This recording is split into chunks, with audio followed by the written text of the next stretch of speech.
Bora montar uma caixa para presente de Páscoa apenas com pães de mel? Uai, Patrícia, mas isso é mesmo possível? Veja, não só é possível, como é super recomendado para essa Páscoa de 2025, tá bom? Vem comigo, viu? Ó, aqui eu vou começar usando uma caixa em acabamento de madeira, que eu acho um charme só e é super neutra, tá bom?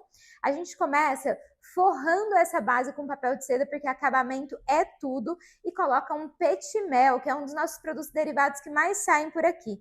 Coloco também um mini petit mel dragê, porque crocância está em alta. Acrescento pães de mel na embalagem tradicional, pães de mel crocantes, embalagem especial de Páscoa.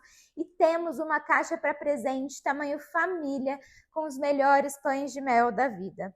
Veja só, se você quer faturar alto, não só nessa Páscoa, mas ao longo do ano todo, você precisa aprender esse tipo de estratégia e muito mais. Comenta eu quero, que eu vou te mandar uma mensagem.